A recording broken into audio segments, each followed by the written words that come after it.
My Little Podcast. We are your hosts. I am Bree. I'm here with my mother, Shelly. Hi. My husband, Jared. Hello. And my brother, Bryson. Hello. Today we're going to be chit-chatting to you about the most recent weekly peek that came out on Friday. But before we get into that, a quick playful word from our sponsor, of which we always do with a wink because it is the My Little Homestead t-shirt shop. If you'd like to get a fun design on a t-shirt, sweatshirt, handbag, apron, or many of our numerous products, we have a ton of fun designs. I got to reveal mine.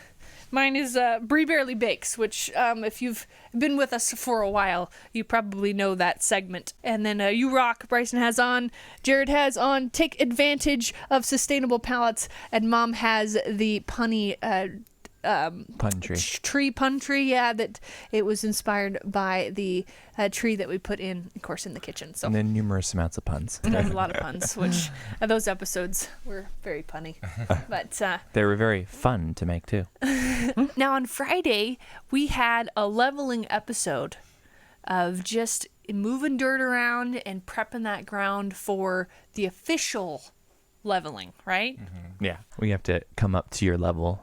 Yes, which actually we have a shirt, I'm sorry, we are done with the pitch, but it's level up, which is what we did this week, was level up. So anyway, yeah. So one of our Patreon supporters, Nora Delaire, says, Bullet sneaking his stick into the wheelbarrow in the background as usual. Always a delightful spot, LOL. He's always putting it everywhere. Yeah. Yeah. He's pretty funny. And he always predicts where you're going to go. And he does a really good job at it, too. I like when you guys took down the tree and Jared says, "Here, Bullet, here's your stick." That's hilarious. I could just see him trying to pick that up. Yeah. You could tell he was eyeballing it. Like, oh, they move that. Maybe they'd throw that for me. There was a huge fence post, like a telephone pole, but it was part of a telephone pole that had fallen. And I was like, "Here you go, Bullet. Here you go." And I kind of grabbed it and I shook it. And he ran up and grabbed it. And he was trying to he was going to try to grab the whole thing. And it was a huge thing. Hilarious. He's like, yeah, you and me, Brian, we can do this. Let's do it. Together. I'm pretty sure if that dog had Mondo strength, he would have the biggest stick on the planet. He'd take down everything, probably. Yeah. Well, while we're on the subject of the tree, Diana Smith asks, will that tree root start growing again and break through the concrete, or will it die off since cutting on it? I have no idea. I actually didn't really think about that. We're hoping not. We're hoping that since we cut it off and then we buried the thing, that it won't get any sunlight or anything to potentially grow again. It wouldn't just go through, it'd have to go through concrete, wall. Earth bags.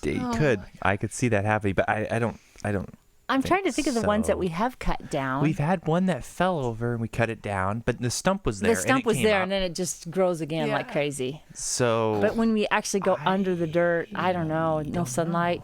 And I killed a lot of its roots. Mm-hmm. And I mean, there won't be any way for it to get sunlight at all because something massive will be on top of it. Mm-hmm. And it's under about a foot of dirt. So it's probably okay. Hopefully. We'll keep you in the loop. We'll let you know what happens. Yeah. Charles Putt said, looks like it's time to buy a chainsaw. We actually do have one. It's broken though. Yeah, that's usually what our chainsaws end up being.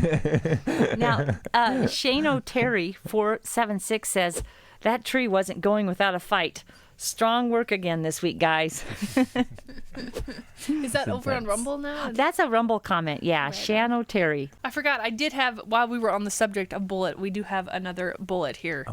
Comment. CC Ryder said, whose dog is Bullet's dog? He tickles me to no end with that nonstop wanting to play fetch with his stick.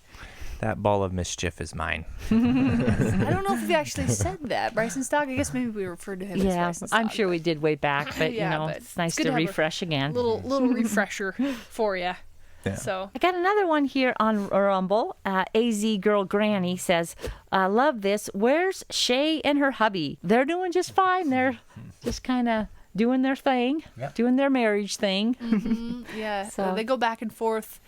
Because of course Skylar takes care of his brother, so they're busy, but they're doing good. Rozier says, I think I'd like to have several mesquite trees on my acreage. Instead, I have several species of evergreens. I don't believe I could get a mesquite to grow here near Las Vegas, New Mexico. I almost said Nevada, New Mexico. He's at 6,800 feet, zone 6A. He's going to do some research on it. Yeah, I'm not sure, but let's see. We are probably around the 4,000 maybe feet level, so it's a little higher than us. Those mesquite trees are pretty darn hardy, though. Yeah.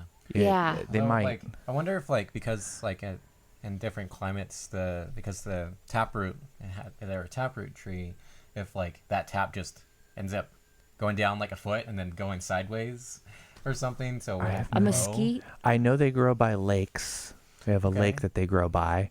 So obviously water is not an issue. Like it could be by water or not, and it's happy. Yeah, even though it's a tap tree, I feel like I feel like it's like most of the desert vegetation where they're just an opportunist.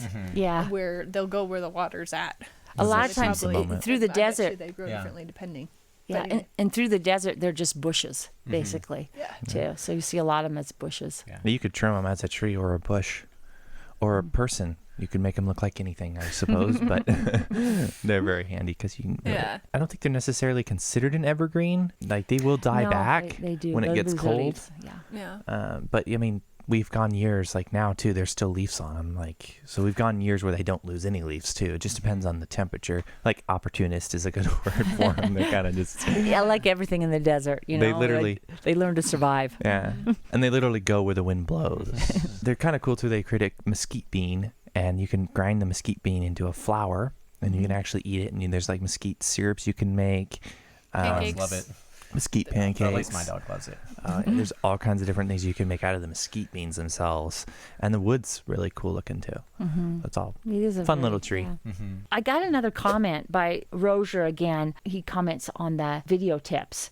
And this one, Bryson, you could probably answer this. He wants to know about the blur, where we get those blur bubbles and those blur rectangles. He wants to blur out a street Let's address. see. So we looked around and we found this tracking software called like Slice X, I think is what it's called. Pretty decent That job one does a at good it. job, but also, you're using iMovie. Oh, I was going to say iMovie. Final Cut has a blur in it as well. Oh, that's right. That the Mocha Slice X is a plugin for Final Cut. I forgot Yeah. that too. It's not like it's. Final Cut has its own. I'm not sure if iMovie has its own. If you just have something that does a rectangle and you can, shoot that down real small, and then you have to go frame by frame. You have to move it. But if you're just going to do it for something that, like you said, you're not going to be monetizing anything, and you don't want to spend probably a bunch of money on it, even a little money on it. So you could probably find something like that, and then just frame by frame. It wouldn't be lovely, but at least it would get the job done. Yeah, One thing that we do, if you're going to be filming, is we actually put like a box over our license plates, or you could take some paper and put over your address when you're going to be filming, and that is so much easier than trying to edit after the fact. Or we've covered them. You probably have seen in videos where we've covered the license plate. And Jared and I have been like flying on the freeway. We got to where we were going. And we're like, oh my gosh, our license plate was covered the whole time. Yeah, we forget to take them off. Forget to pull them off. Someday we're gonna get pulled over and just be like, Okay, funny story. YouTube. Have you heard it? Yeah, well, it's a pain to blur things, so we tend to cover our license plates. We just forgot about it. I don't even know if that would fly, but Oh my gosh. We're just looking really forward to the shop continuing. We actually are having a concrete guy come in beginning of February, I think. So now it's just you guys are going to go to town to make sure you get all the frames in and get it all just set for him, so that when he comes, he's just going to pour it. It's going to be, I walked out there and I'm like, wow, this slab is really big. Yeah. It really is big. really, really big. We poured the patio, and that was a ton of work. Yeah, you probably It's gonna saw be- that one. And it's not near as level as it probably could be. So it's going to be kind of nice to have guys and a nice little crew come out and just pour it for us. Yeah. It's going to be nice. Think about how much work doing that slab was. Oh, Can't man. even imagine trying to do that amount of work. Fivefold, probably. Fivefold. Yeah. Sixfold. It's so much bigger. That would be so intense. Oh, Work man. through the night, probably. Yeah, it would not. It would be a lot. Yeah. Right. Well, I thought we'd end this podcast with the top comment over on YouTube of the on the video this week. It's from Curlin, and Curlin says, "Really enjoy the Bryson Jared work detail. Your family is a joy to watch." Thank you so much. We really appreciate that. All right. Well, I think that is going to wrap it up for us this week. We want to give a special thank you to our patron supporters. Thank you so much for your financial contribution to the homestead. We really appreciate it. If you're interested in giving $1 or $2 a month, all that really really helps out, keeps things running around here, so we really appreciate that. The link will be down in the description. Thank you so much for commenting, taking the time to engage with what we're doing and helping us out. I know we love it, so thank you so much. We look forward to hanging out with you on Wednesday for another Tuesday. Originally it was called Tuesday Tips, so I always want to call it Tuesday Tips, sorry. but now it's a Wednesday thing. So for the Wednesday editing tips, video editing tips, and then of course on Friday for another weekly peak episode. Oh yeah. So anyway, thank you so much. We'll see you soon. Bye.